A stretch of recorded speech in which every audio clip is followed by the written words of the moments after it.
short as we say welcome once again to all of the entire team as they have a very heavy discussion coming up later on this evening.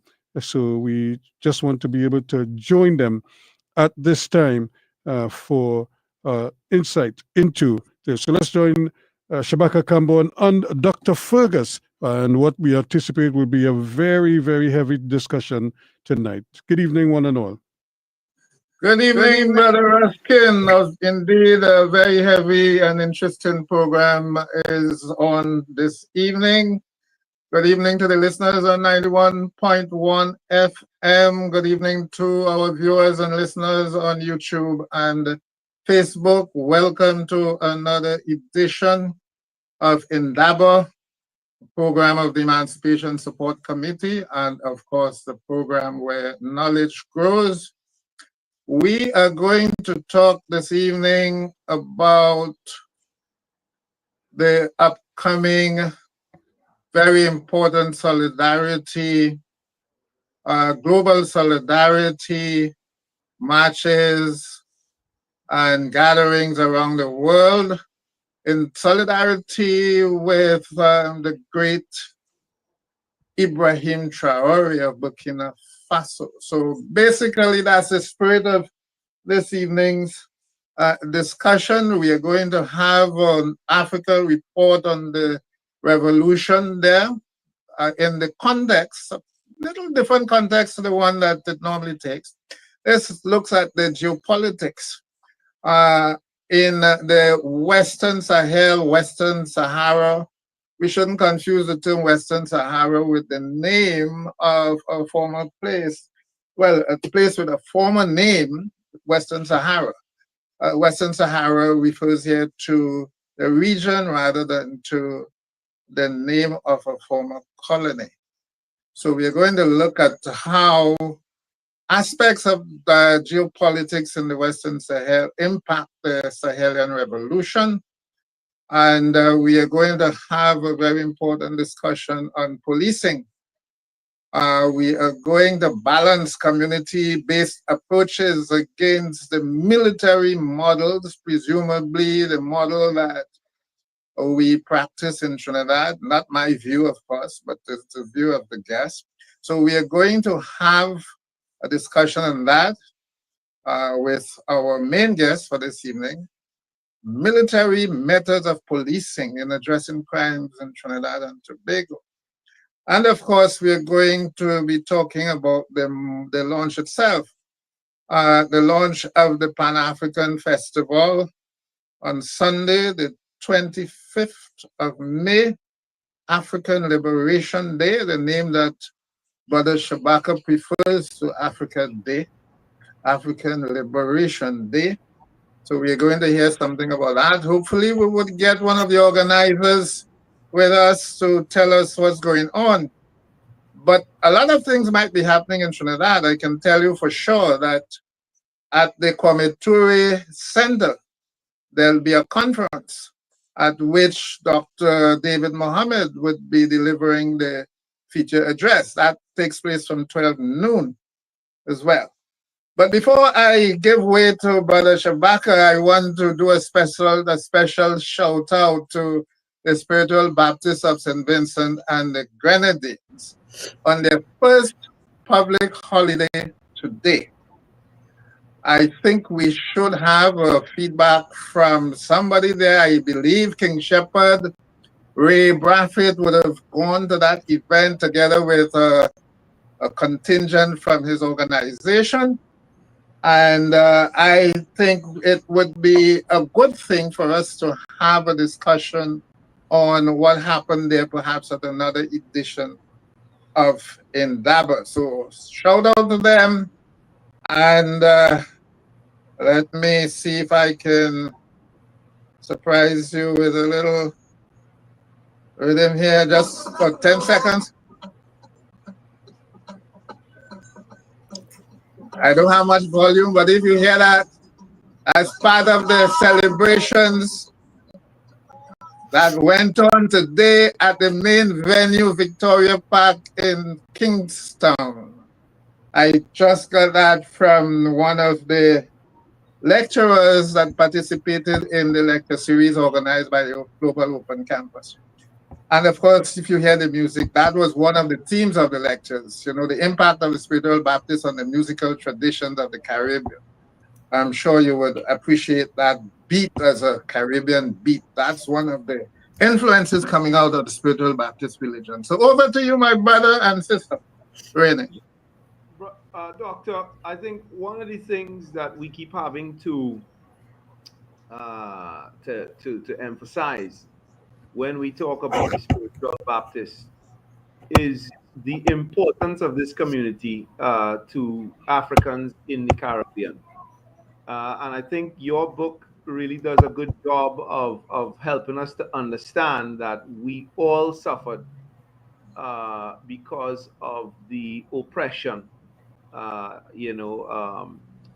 and prescription, against the spiritual Baptist community. And I don't know if you could quickly bring that home to our audience, how important, that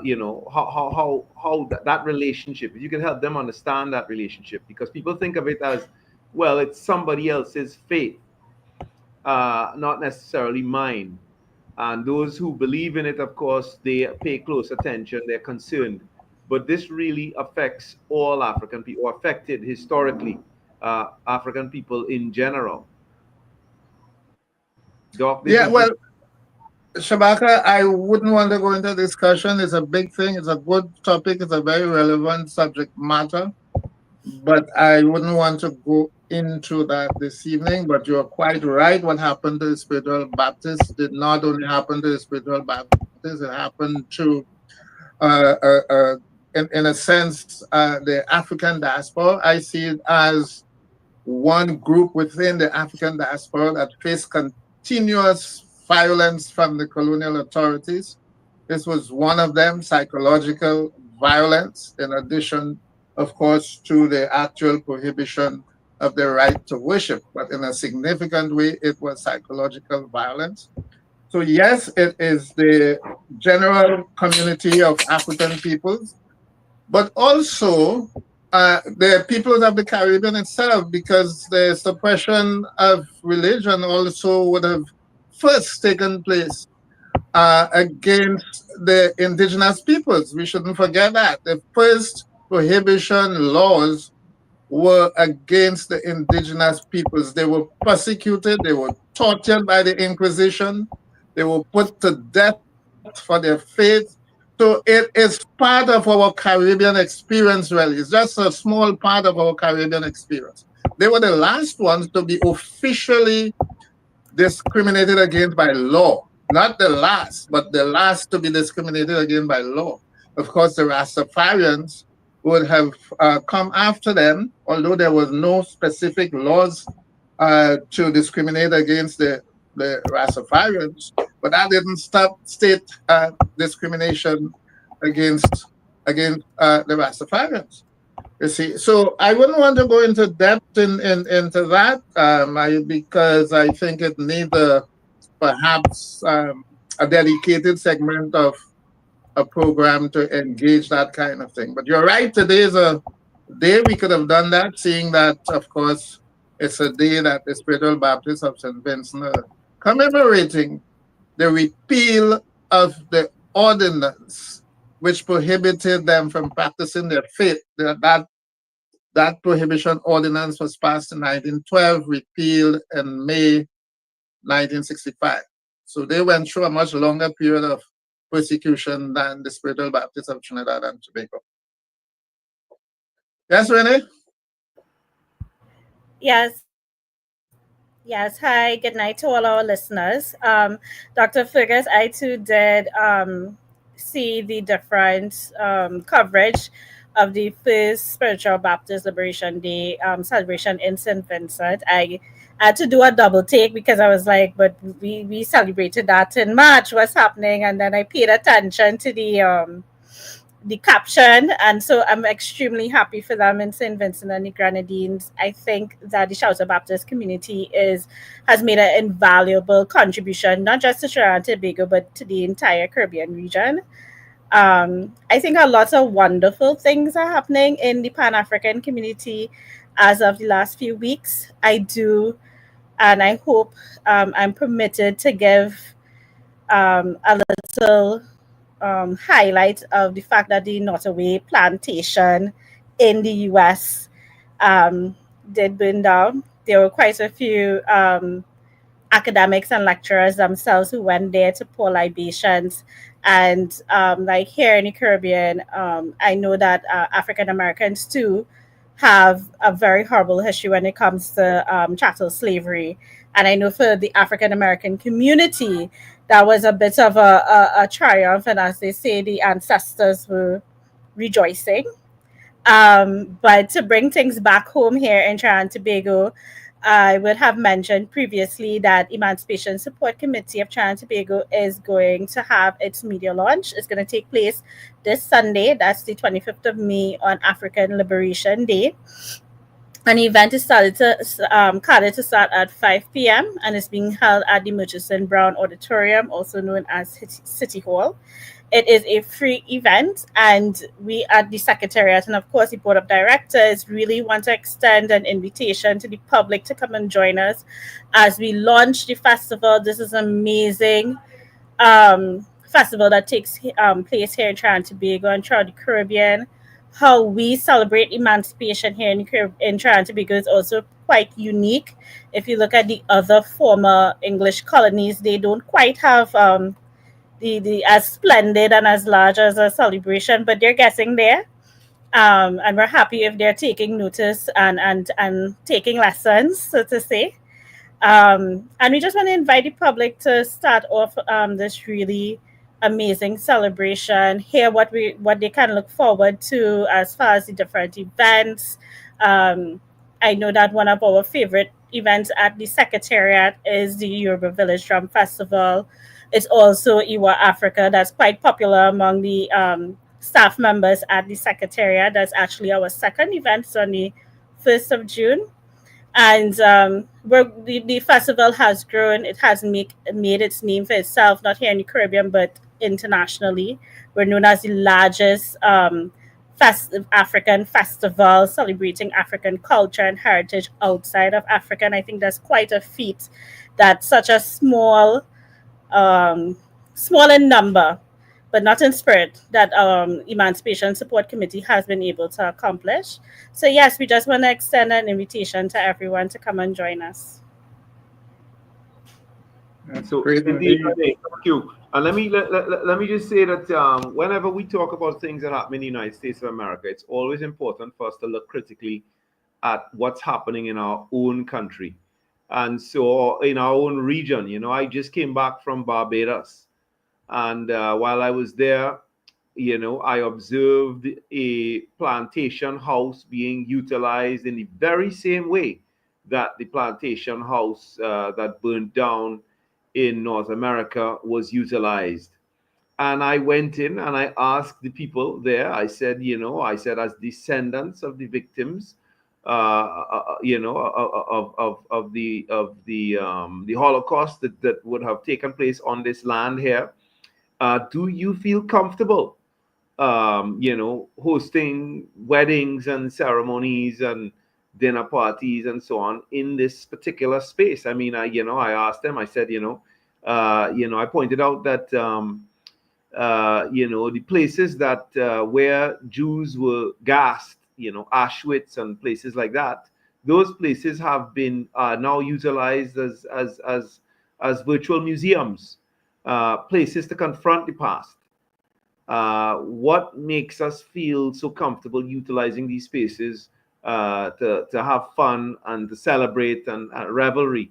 Something to me strikes me as odd. So when we talk about these things in North America or in other parts of the world, we have to look critically at ourselves and how we are treating with similar infrastructure.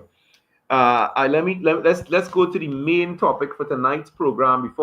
I know we're going to do an Africa report first. Is that correct, Dr. Fergus? Yes. Yes, but before we do that, let me just let our listening audience know that after his first week in office, the Minister of Homeland Security, Roger Alexander, said, and let me quote, El Salvador seems to be playing in my head time and time again, and the manner in which they treated with their situation, and they are now one of the most peaceful countries in the world. He suggested that he would be looking to El Salvador for inspiration in terms of how we would tackle our crime problem in Trinidad and Tobago. And believe me, even Gary Griffith came out and denounced this course of action. So that says, a lot by itself. And so we're going to be tackling that issue tonight on the program. So let's go to our Africa report, and when we come back, we're going to talk all about crime and security and policing in Trinidad and Tobago. Yes, yes, bring it up, please, Renee.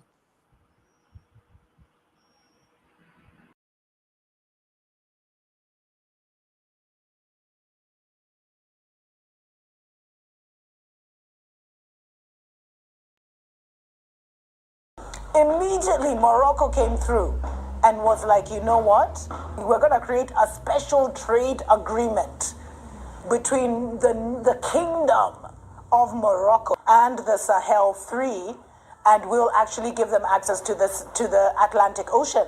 So that means that the way Babylon was trying to block the trade of these 3 African nations just because they want to be free was totally killed. That was Kenyan influencer Dr. Mumbi Saraki. Independence is never easy, especially for landlocked nations whose economies depend on access to global trade routes. With traditional ports controlled by hostile or unreliable neighbors, the AES needed a new lifeline, a new path to the sea, and Morocco was listening. In a bold diplomatic move, King Mohammed VI extended an invitation. Let us connect the Sahel to the Atlantic. What followed was more than just a port proposal. It was the beginning of a new geopolitical alliance, one that could reshape the future of West Africa forever. And that was Frontline Africa, a reliable outlet to the sea. Exciting indeed. But it is not as simple as Saraki, Frontline Africa, and other enthusiasts say. In this week's Africa Report, I try to simplify the complex geopolitics in the Western Sahara region in relation to the revolution in the landlocked alliance of Sahelian states, comprising Mali, Burkina Faso, and Niger. As the second Global African Unity demonstrations for Burkinabe President Ibrahim Traoré approaches on the 25th of May, I hope this Africa report adds value to an understanding of the major dynamics at play in that part of the continent. The main inspiration for this week's report was the recent news that Algeria had shut down a Malian drone that was collecting intelligence on a high-level meeting of jihadists not far from the Algerian border. Secondly, that Morocco was offering Mali access to one of its Atlantic seaports. I was fascinated about the Moroccan offer of a seaport because Mali and Morocco do not share a common border. The closest crossing between Mali and Morocco is about 400-kilometer distance through Mauritania and another 40 kilometers through the northern Sahrawi Republic into Morocco. Or alternatively, a few hundred kilometers across the Sahrawi Republic to the Atlantic port of Dakhla, over which Morocco claims sovereignty. This port is still under construction, but it is the intended port for Morocco's proposed Sahel Atlantic corridor. The Sahrawi Republic was a Spanish colony known as Rio de Oro and the Spanish Sahara. It shares borders with Morocco, Mauritania, and Algeria. When Spain relinquished the colony in 1975, the Sahrawi people did not gain independence because Morocco laid claim to the territory. The Polisario Front of Sahrawi nationalists secured their arms from Algeria. Their struggle against Spain was successful, but in 1975, over 300,000 Moroccans crossed the border in what is called the Green March, forcing Spain to hand over the territory, not to the Polisario, but to the Sultan of Morocco. Mauritania also claims Sahrawi territory. Should Mali or the other AES countries proceed with the Moroccan offer, they might be diving headlong into one of the most contentious territorial disputes in Africa, while giving legitimacy to Morocco's colonial claim over the Sahrawis, which the African Union does not support. Interestingly, France and the United States openly support Morocco's claim over the Sahrawi Republic. Perhaps a better deal for the Confederation is the offer by Senegal to restore trade channels severed by ECOWAS sanctions. The other major player in the geopolitics of the Western Sahara Desert is Algeria, which shares a 1,000-kilometer border with Mali. Prior to 2021, Mali and Algeria had a cooperative relationship.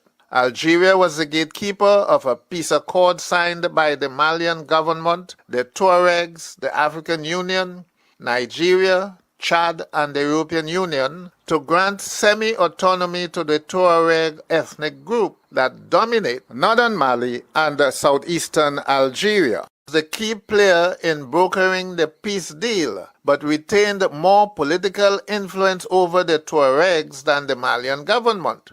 Tuareg control of northern Mali provided a shield to Algeria to exploit the immense wealth of that region, which includes vast reserves of petrochemicals, gold, and rare earths, minerals critical to modern digital technologies. Algeria's national oil company, Sonatrach, has been drilling for oil in northern Mali and Niger before the first military coup of 2020. In 2023, Algeria also revived an agreement with Niger and Nigeria for a $13 billion trans-Saharan natural gas pipeline from southern Nigeria through Niger Republic to Algeria's Mediterranean coast to supply Europe. Algeria was counting on French troops in the Sahel and American drones to provide protection for the pipeline, but the coup in Niger completely upset the balance of power. Assimi Goïta took control of Mali in 2021 and is the current president of the Confederation. After expelling the French, Goïta accepted Russian military support, which led to a dramatic breakdown in diplomatic relations between Algeria and Mali. The situation worsened with the expulsion of French troops from Burkina Faso and Niger, as well as the closure of the American airbase in Niger. Algeria's downing of Mali's surveillance drone was the proverbial straw that broke the camel's back. Days later, Mali summoned the Algerian ambassador and withdrew from a 15-year-old regional military group that included Algeria. The broader implication of the drone incident is the principle within the AES, that is the Confederation of Sahelian States, that an attack on one is an attack on all. Indeed, acting in concert, Mali, Niger, and Burkina Faso recalled their respective ambassadors from Algeria in protest. As expected, Algeria also recalled her ambassadors from Mali and Niger, and postponed sending a new ambassador to Burkina Faso. To conclude, let me delve a little into history. Relations between the states in the Sahelian Confederation and Morocco and Algeria were not forged by colonialism. These relations go back thousands of years. The Sahelian states of today were hubs of some of Africa's main trade routes, linking Mediterranean ports in Algeria and Morocco with the entire middle belt of the continent. The most sinister side to this relationship was Morocco's invasion of the Sahel in 1591 and 1593 that destroyed the Songhai Empire, which stretched across Mali, northern Burkina Faso, and much of Niger. This incident also marked the beginning of European imperialism in the Sahel.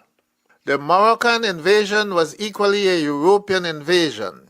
Queen Elizabeth of England provided the artillery, cannonballs, guns, and soldiers for the enterprise. Of the 4,000 men in the expedition, 2,500 were Europeans. The artillery men were mostly Englishmen. Morocco was after the great wealth of the Sudan, which the Sultan of Morocco described as greater than all North Africa. Queen Elizabeth was also excited about looting Songhai. After the second invasion in 1593, Songhai was in shambles. Their great scholars were kidnapped and taken to Morocco, along with thousands of books, manuscripts, gold, and cultural treasure beyond imagination. Who are the beneficiaries of the perpetual destabilization of the Sahel? The two most visible predators are France and the US, but all the former colonial powers as well. However, we should not overlook the internal politics that transcend the imperial dimension.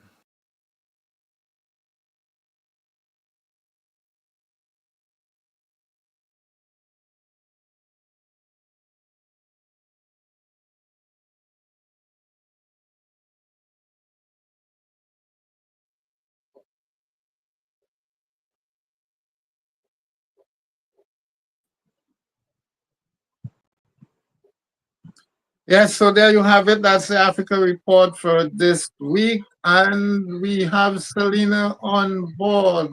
Welcome, Selena.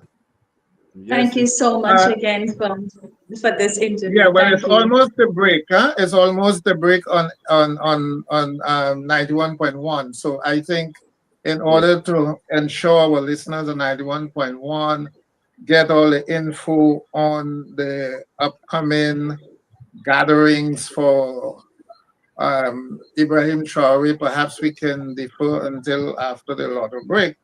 So in the meantime, a couple minutes we have, perhaps we can get a feedback on the Africa report. That was not my original intention to explore all those things, but I think what I originally intended to do, perhaps I can do it in another edition, that is to focus within the Sahel alone and look at, the various confederations that existed as a sort of template for the current confederation of states.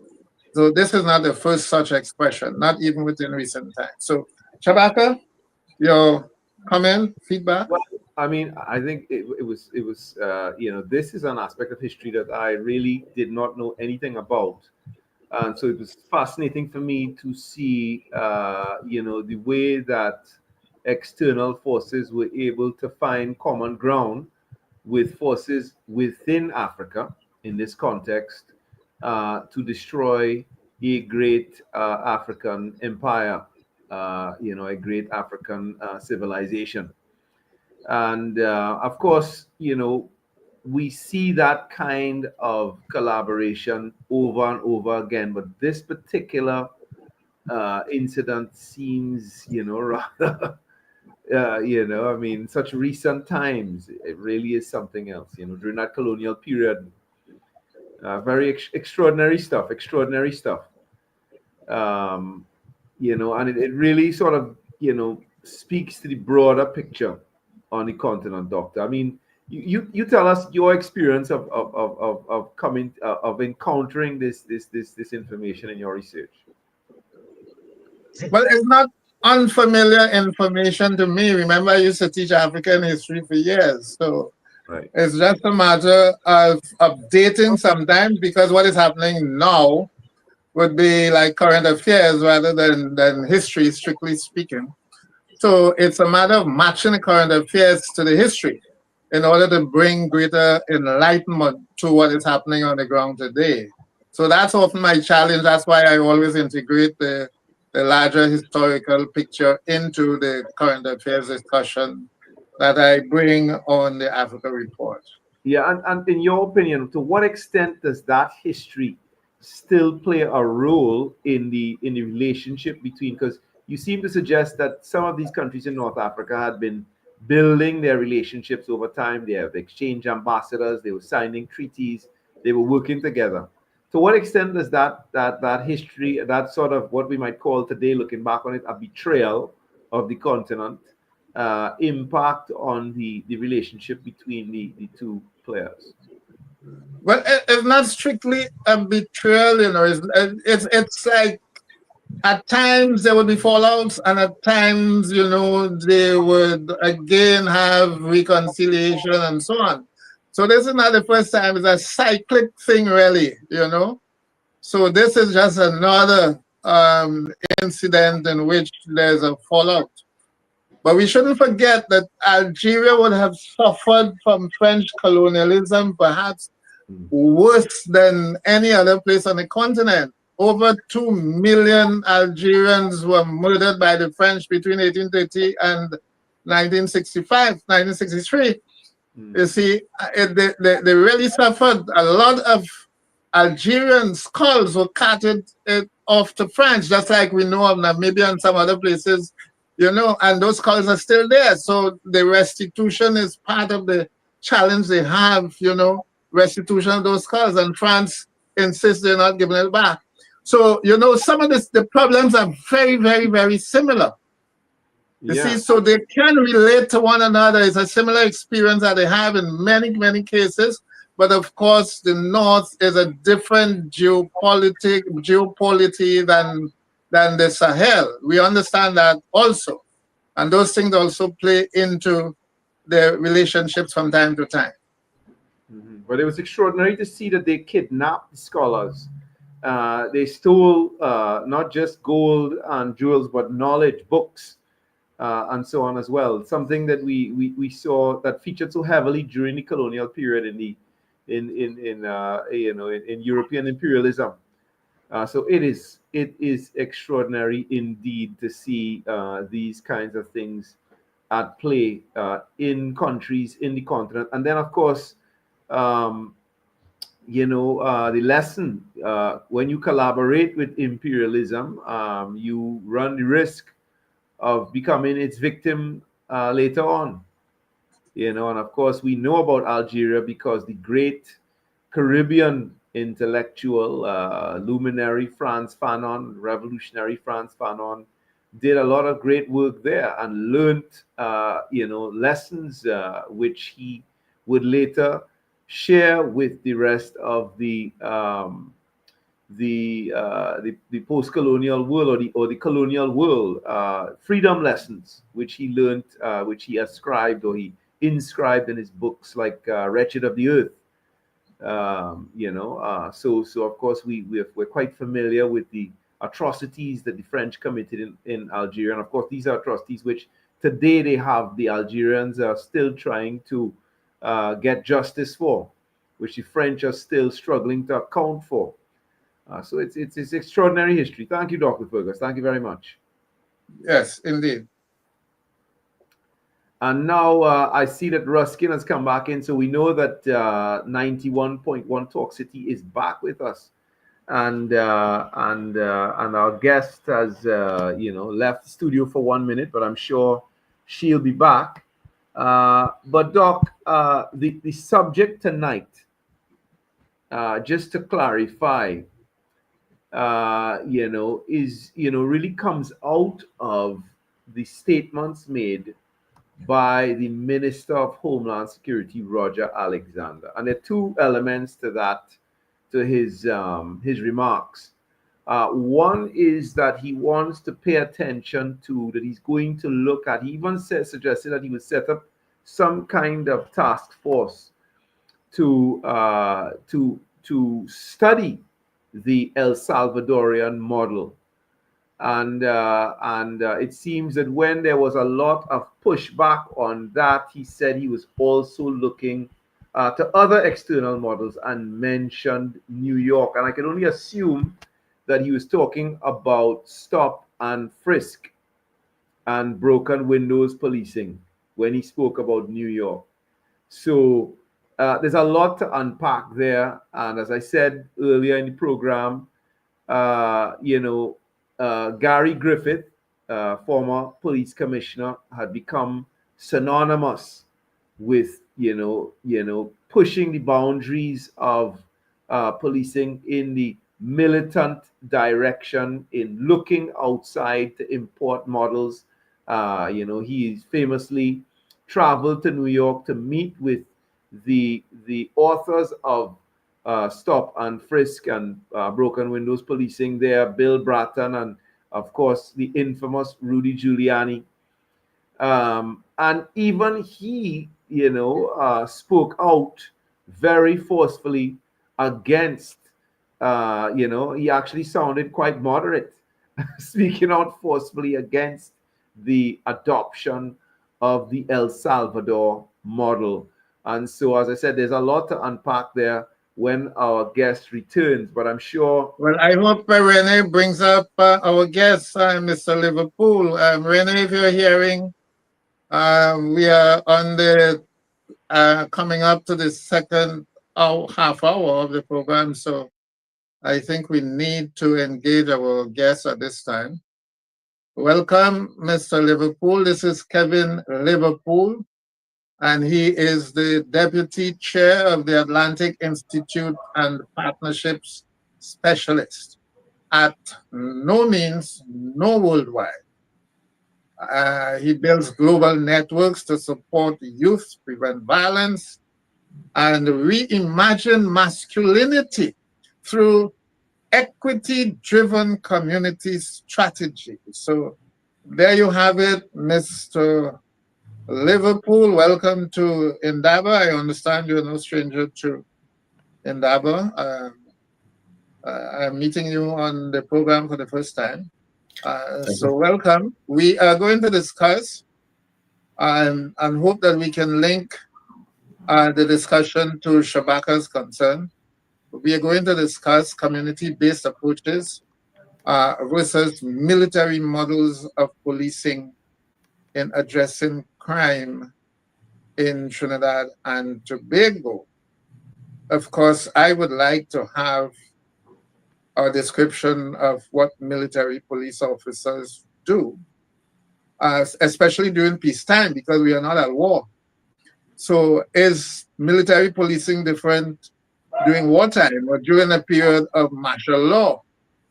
Now, if I have to compare, and that's my own view, I would prefer to see our policing not simply as military, some kind of military model, but as a sort of residue of colonial policing. The police, as you know, and I'm sure you know, the colonial regimes deploy the police to oppress and suppress dissent and force interests of the political and economic elites and so on. And therefore, our police remains essentially a police force, the name they used to carry before, rather than the police service, which, of course, we would all like them to be. So could you address those views of mine before you plunge into the main topic? Because we'll want to know whether there's capacity or the will within the current police structure to re-engineer effective community policing. So over to you, Mr. Liverpool. Welcome to the program, and let's hear your views on the subject. Thank you very much, Dr. Fergus. It's a pleasure to be here tonight and to talk on this topic of community development and crime prevention. My background is heavily in education. I used to be a secondary school teacher for a long time, and whenever we begin speaking about crime and violence, there's a bit of a baggage that I need to rest down first, right, before I get into the conversation, and that's around SEA and CXC. Right, and it's not about the merits or demerits of SE or CXC, but it's just some reality that exists within Trinidad that I think goes really unnoticed, whether unintentionally or intentionally, but goes unnoticed. And I think it's something that we need to always bring to the fore whenever we're having this discussion on crime and violence. So every year we have the SEA, and approximately 18,000 children sit the SEA and enter secondary school. And when the statistics are collated at the end of secondary school for CXC, right? So before COVID, the statistics showed that 12,000 children were finishing secondary school. 18,000 entering and 12,000 finishing. And, that exists for years before COVID. And during COVID, that number dropped as low as 9,000 and even 6,000 in 1 year, right? And I think it's really important to keep that to the front of our mind, that every year we have this large number of young people who are not finishing school. So if you extrapolate those figures, and I don't want to simplify it, right? But based on the statistics, over a decade, we could have 60,000 to 100,000 young people who enter secondary school after SCA, but not finish at Form 5, right? And I think okay, so could you include in your data, those who finish, the 2/3 that finish, how many of them finish with, or let's say how many of them, thinking in the same fallout mode, how many of them finish with absolutely no certification at all? Yeah, so that's a whole different baggage and causes a whole another level of discomfort. And you're right. So there are subjects like maths, for example, where the pass mark has been like hovering around 50%. And the data was out. I don't have that data in front of me, but that's another data set that's troubling. But my point is that, and the reason why I like to rest this baggage down whenever we're having this conversation about crime and violence, because I feel like it's something that's right in front of us, but goes so unnoticed, right? And it really informs, why a lot of the crime and violence may be happening, but also why people respond to different situations the way they do, right? So I just wanted to rest that down. I think it's important for us to remember that and to pay attention to that. And it's not hidden data, right? You could Google it and get it on CXC's website. You could get it in the ministry's website. So it's not hidden anywhere. There's no cover up of this data, but I believe as a country, we have yet to respond to that missing 6,000 to 12,000 young people every year that just fall out of the system. So would you go so far as to say that the school system is a crime scene, or let's say a factory churning out criminals in the society? Would you go that far? I won't go that far, because to go that far would be to put a lot of blame on teachers who I know are doing above and beyond, with limited resources, with outdated salaries, who are really trying. But what I would say is that what we see is an education system that's not responsive to the needs of the young people entering. It's a service that's not responding to what the clients need and would benefit from, and therefore continue to fail young people at an alarming rate. Yes, we have students who make it through, but if we look at the range of young people who need support and the type of support that they need, our education system has not been very responsive to those needs.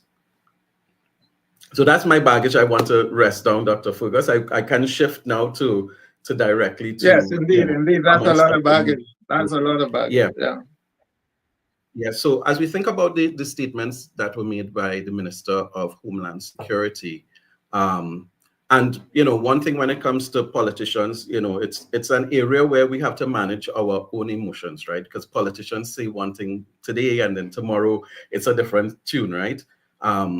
But it's really a question of punitive measures versus restorative measures, right? If you think about this sort of boots on the ground approach, this sort of military approach to crime prevention, it's about addressing symptoms versus looking at root causes. Like it's an approach that would result in community fragmentation as opposed to community healing, right? So there's a distinct line, and I think we know from experience that some methods are more effective than others in terms of getting to the root of the issue. And over time, the boots on the ground method has not proven to get to the root of the problem in Trinidad and in other jurisdictions as well.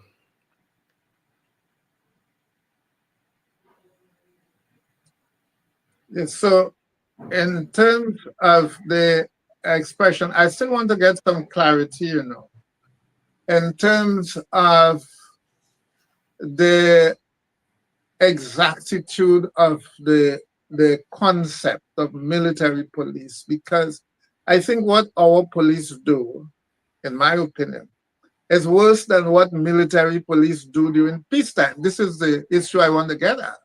So if military police behave in that manner towards the civilian population, then I would agree with you that these are military police tactics. But to me, it really transcends the military model of policing. I don't have experience with military police. We have never had a war situation. We have had instances of state of emergency, but never, as far as I'm aware, martial law as such. So that we do not have that experience of military police in Trinidad. So where is that coming from? Where are these tactics coming from? Yeah, so that would be a hard one for me to answer. I think it would be great if the minister could be on the program, or maybe a criminologist who specializes in that particular vein. If I were to advocate for a strategy that would work, I would, want to see a community-based strategy. When Zakia asked me to come on the show today, it was with the backdrop of having worked within the Ministry of National Security on the Citizen Security Program for about 5 years. And that program really focused on that softer approach, that was people-centered, community-driven, that was meant to reduce crime and violence in specific communities. And if I were to advocate for a strategy to use, it would be to look to the community and to look to those more human-centered approaches rather than the punitive methods of crime prevention. Okay, so let's delve more into the community policing strategies. Exactly how does it work across the country, across all spectrum of the country, in terms of certain communities, in terms of schools and so on? I recall we did have a community policing structure at one time. I recall under Deputy Commissioner Winston Cooper, was a pretty respectable, if not, I can't say how successful it was, but I think it was a respectable system that they had at that time. Could you tell us how successful that was and whether that should be amended in order to suit the current situation that we are in now? Yeah, so community policing is part of the equation. Let me just take one step back and just explain a bit about the model on which the Citizen Security Program was built. So part of it was, a recognition that the people within the community are the experts on their lives. They are the experts on the issues that affect their community. And therefore, the solutions should come from the community. It shouldn't come from someone outside of the community, definitely not from another country, right? The people in the community. So it relied on this sort of participatory approach where you give people the agency to bring forward their concerns, bring forward their solutions, and you take that time to listen. And from that, you build and you co-create with the residents the solutions that would work. Part of that would include, of course, how they interact with law enforcement. And it also, focuses on building collective efficacy, right? The belief within people, within communities, that they can come together and make a difference. Oftentimes, within many communities across Trinidad, we exist as individual family units, And if there is a community problem, there is this sort of limited belief that we can get together and solve this problem in a meaningful way, in a way that, you know, promotes the community and promotes, you know, national goals and so on. So part of that strategy is in building community efficacy. And that, you know, involves a lot of different initiatives that work with young people, but also work with adults, you know, to build skills and to build competencies, to understand what's really happening in the community, and work with the community on that. I'll share, you know, when I worked in one of the communities in Mova, for example, remember my background is in education.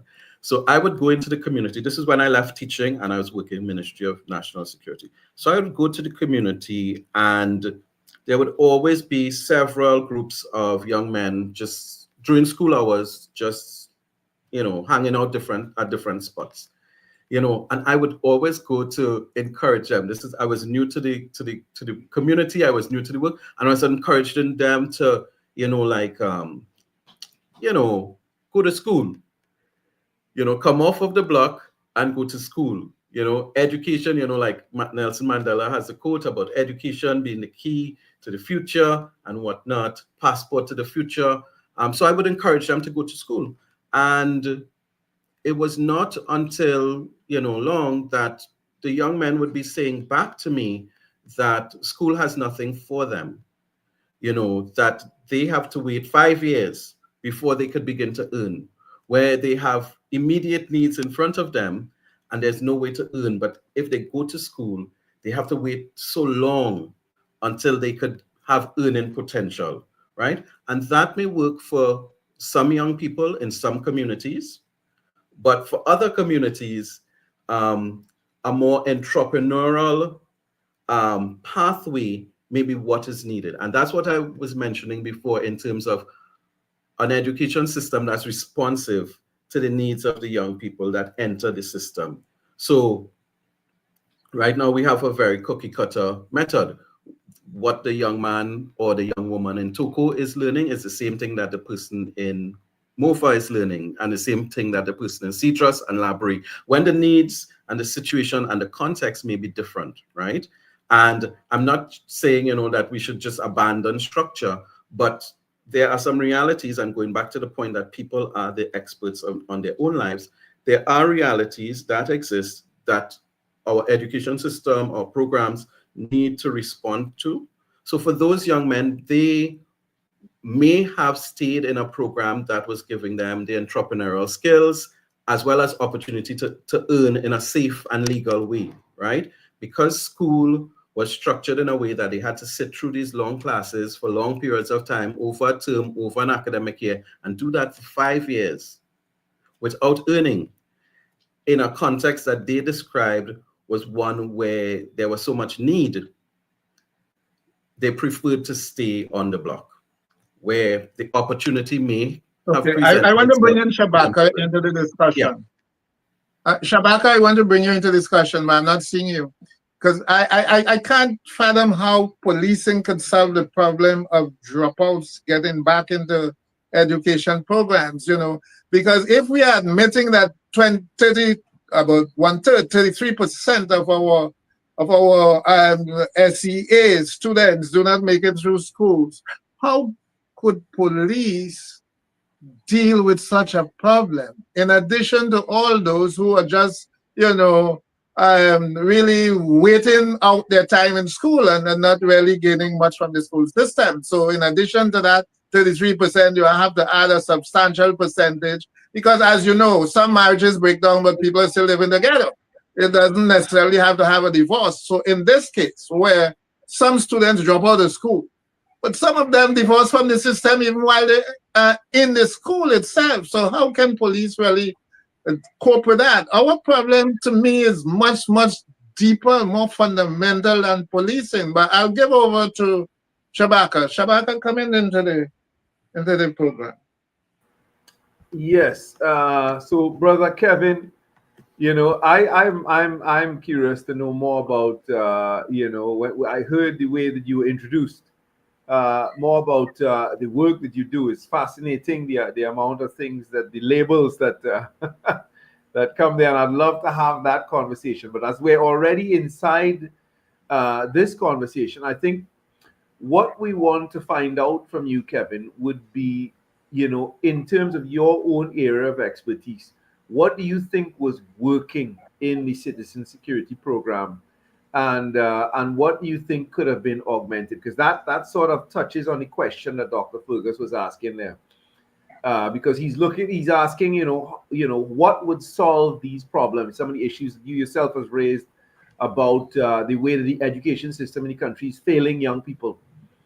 So tell us what you thought worked, because right now we have some politicians who seem to think that the direction we should be heading in is either El Salvador with its what does he call himself, the benevolent dictator, or New York, stop and frisk and broken windows policing, Rudy Giuliani and Bill Bratton, which has been condemned for its human rights abuse.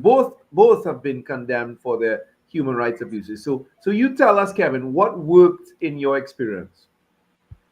Yeah, so just to clarify as well, right? The Citizen Security Program was not a police program, right? It was a program under the Ministry of National Security, funded by the Inter-American Development Bank, to do just what the name suggests, right? Improve citizen security. Part of that was improving relationships with the police. Another part was, enabling, increasing the capacity of the police to collect data and so on. But the bulk of where I worked was in community-driven solutions, right? Providing funding, providing capacity to community actors, groups, individuals, to be able to make a change. I think where I see the program having most of its success was its approach in recognizing that communities already have the assets existing to solve their own problems, right? But what is missing is someone or some agency or institution to coordinate these assets, to skill up these assets, to invest in these assets, and to sort of incubate that kind of new movement within the community, so that members of the community feel empowered enough to contribute to their own solutions. You asked a bit about my work. I'm fortunate now to be working across several countries, including 14 countries in Africa. And what I've found with where I work, and most of my work is in child sexual violence prevention, there is that where we allow the community to take that leadership and we ask questions about how can we help. And it's very simple, right? How can we help? What do you need? And we design a system where we get out of the way quickly. Those methods have shown to work, and those methods have been shown to be effective. And that's similar to the approach that the Citizen Security Program took when it was implemented between 2010 and 2018, around that period. Don't quote me on the exact dates, but it was around that 7-8 year period when it was implemented.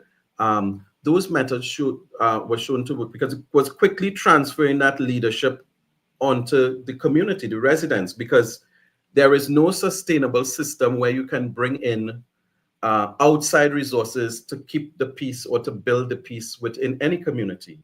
You must invest in the community and quickly get out of their way, right? Recognizing and appreciating. Kevin, three things that you mentioned there that squares with the way I see it, having worked in crime and security myself, is that we need endogenous solutions, right? There is a tendency for us to always look outside to import something that we think works, and to plant that in our space without really considering whether or not the peculiar historical circumstances are similar, will fit the relevant the program in question. And so I think that you make a great point there when perhaps the solutions that we're looking for all over the place in El Salvador, in New York, or wherever we seek, they might already be here, not just in our community, but in academia across the University of the West Indies, and with those of our brightest who have gone abroad and studied and come back, and who are invested in our society. And let me ask you, Kevin, what and tell me if this is how you see it. But it seems to me that in recent decades, the government has decided to turn the question of security and or all social programs really in marginalized or communities over to the police. Do you get that impression, Kevin? Or is Yeah, that I think it oscillates between the responsibility over to the police and then the responsibility to the individual. So I think in both cases, and this is not something unique to Trinidad and Tobago, but where the state is kind of absolving itself from the responsibility of justice and placing it on either an agency of the state or on the individual. So it's really important that you secure your home and you secure, and not seeing this full picture of society and addressing it that way. I really appreciate your comment in pointing out that indigenous approach. My experience with the Maori community in New Zealand, they have a concept that's called new knowledge, right? And they spell that new KNEW, right? As opposed to NEW. And what it refers to is that they're the ancient systems of knowing that has existed from before is where the solution lies. So it's about going back to those ancestral knowledge systems and bringing those systems forward as opposed to trying to figure it out from scratch. And if we think about like African tradition, if we think about concepts like Ubuntu or Ujima or Siyaka, where we have that kind of communal approach, that approach that looks at healing community rather than isolating an individual, sending him off to jail and thinking that that's going to solve crime. I think that's where we have missed it in our society that's built a lot on capitalist principles still, right? That sees it as, oh, this is a bad person, we need to get rid of him, and therefore we get rid of the problem, and not understand the role of this sort of intergenerational healing work that is required if we are to address crime and violence beyond a 5-year election cycle. I think that's part of the problem as well, right? We look for these quick wins in this 5-year cycle. That's always undone, so we're just always starting back from zero. Yeah, quick wins. We want to see some minor reduction in the murder rates, yeah, as opposed to some kind of comprehensive medium to long-term strategy to reduce the incidence of criminal activity and the loss of so many of our young people to criminal activity. So it is really tragic, brother. I love the way that you put it, but I want to go even one step further. Because it's when I can't. You said you've seen similar things in other parts of the world, but I don't know of another country that I have visited where homework centers, sports programs, every social activity that takes place within the communities that are most challenged in that country are conducted by the police. And I'm not saying now, we have to be very clear. There are policemen and women who have distinguished themselves, gone above and beyond anything that could be expected of their profession in their work within the communities over the years. And there's some real success stories. But the idea that you turn your social programs, which are supposed to ultimately address crime, entirely over to a sector that is trained to deal with crime and not deal with the social feeders of crime is, I think, could be quite problematic. What is your experience, Kevin? I mean, you worked in the area. Yeah, I'm agreeing. I'm agreeing with what you're saying, Shabaka. I think there is this need for us to go beyond, like we're mentioning, those things in the moment, right? Like, yes, we want to improve citizen-police relations, but sometimes things get institutionalized, and then it becomes somehow the responsibility of the police, for example. As I reflect on it, I think part of the challenge is that prevention work is not very easy to communicate, whether it's being communicated to the policymakers and the politicians, or even politicians trying to communicate this prevention work. How do you win votes by saying you have prevented rapes or robberies, or you've prevented stuff from happening? How do you win people's momentum, right? Point taken, Kevin. But let's go right to the moment now. Let's come to this particular historical moment now. We have a Minister of Homeland Security, 1 week in power, and he's asking us to look to El Salvador and, of course, to New York as well for solutions. He was condemned by a number of social scientists. This thinking, I wouldn't say the minister himself, but the thinking was condemned by a number of social scientists, and of course by Gary Griffith. What would you like to add to that? Yeah, I think as with all new ministers and persons who are new to any job, there's this learning curve, right? And I know that, and I hope that the responses from people more experienced and people with a background in whether it's academia or in crime prevention, I hope that those messages get to the minister. But I think any new minister, any new person working within a ministry needs to take time to understand, what has worked, where the gaps are. I hope this is just an idea that was just spoken of that will change tomorrow.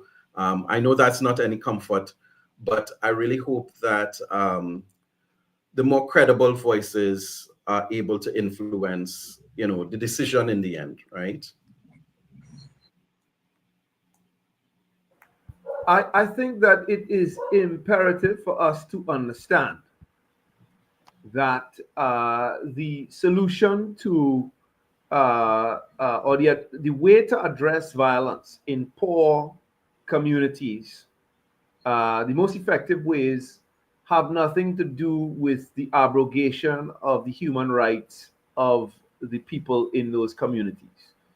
The most effective ways are to tackle poverty, to increase economic opportunity, and to improve education. This is why I really like the way you started the program.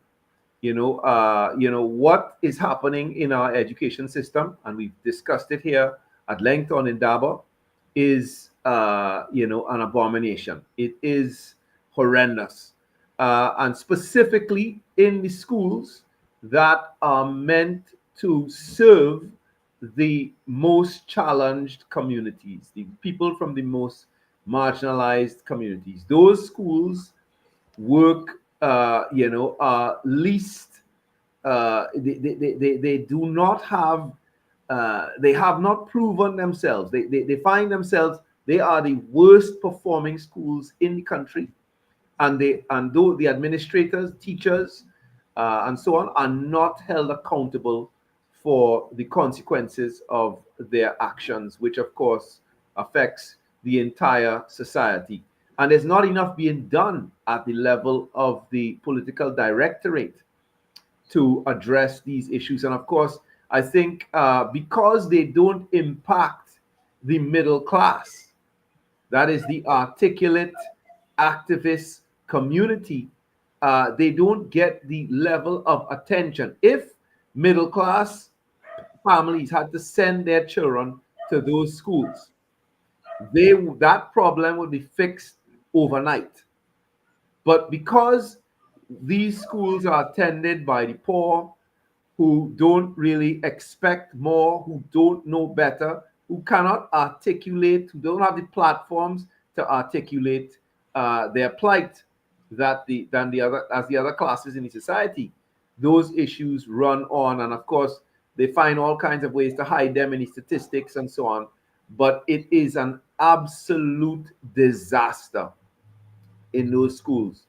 And so, as I said, just to repeat, it is a question of tackling poverty, increasing economic opportunity, and improving education. Until those things can be done,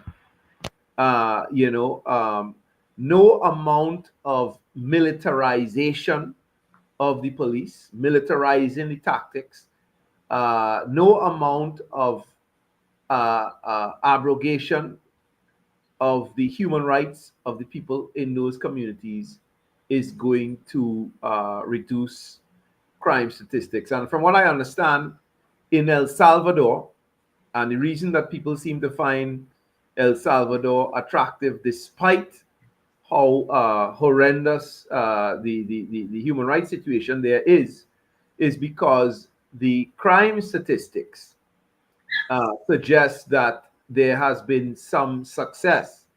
But increasingly, commentators are saying those crime statistics are being fudged to give just that impression by a state that does not, as it doesn't have freedom for its people, it doesn't have freedom of press either. These things tend to go hand in hand,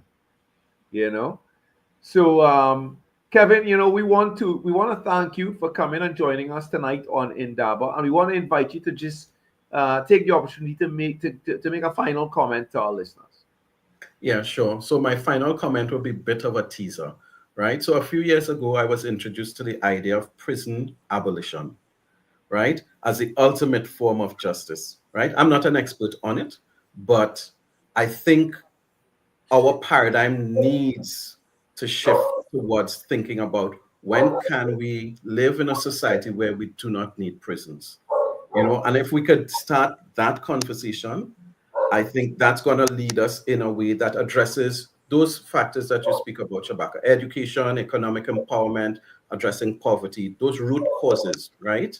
And it's not about, isolating people, taking people out of society and placing them in a box to make the place better. So I think that's where we need to be thinking. That's where we need to be talking.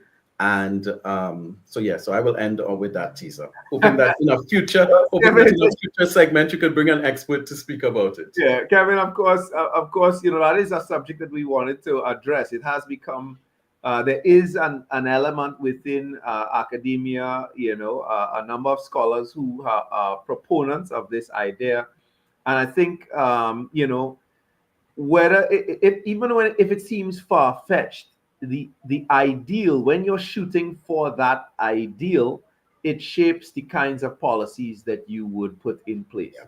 And so it does have, so whether or not you think it's a realistic goal, even just as an ideal, it helps to shape a certain type of policy. Now, Kevin, before you go, your profile said something about masculinity. I think we have a lot of listeners out there right now who, this word seems to to raise a lot of curiosity. Can you comment on that for me before you go? Yeah. So I'm a lot of my work looks at men's use of violence, and when we think about a lot of the violent acts that happen in society, most of it, I mean, this is not demonizing men in any way, but the reality is most of it happen by men, right? So a lot of my work is trying to understand. I don't know why you had to add that in about it's not. Yeah, no, because that's the first. Doctor, you feel demonized?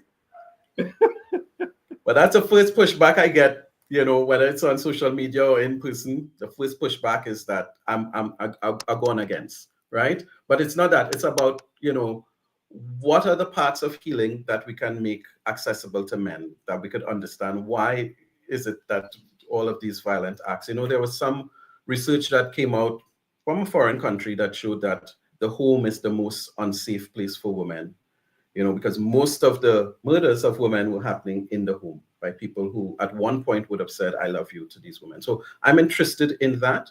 One of the messages I always say to men is that, we can't change the past, but we could always choose the type of men we want to become,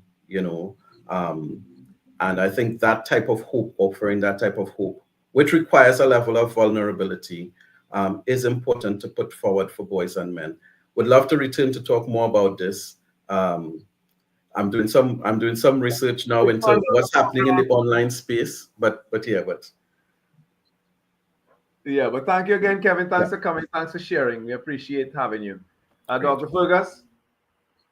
Yeah, I just want to acknowledge, I wish he had not disappeared already, but I think you covered the important points in terms of it's not really the police that is feeling our people. I think I can conclude that from the discussion this evening.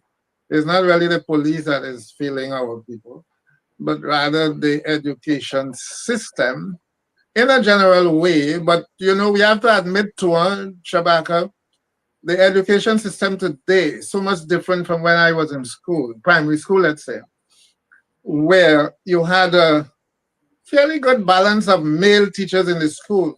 There are many schools now where if you have one male teacher, it's quite a lot. Some schools just don't have male models, male teachers. And most of the people, the young people involved in violent crimes are young males. Something has to be wrong somewhere. There must be some correlation between the kind of exposure or lack of exposure in the schools and the dysfunction among young people. There must be something. So I think it's not just the police, right? There's also what you have covered in terms of lack of rewarding and sustainable economic opportunities. And of course, family challenges. We cannot hide our heads in the sand like ostriches and not confront the epidemic of dysfunctional homes. Of course, Liverpool sounded that, where you have a lot of violence. You have a lot of violence against women in the home, but that violence impacts on the children as well. Children are exposed to this violence. So socialization in the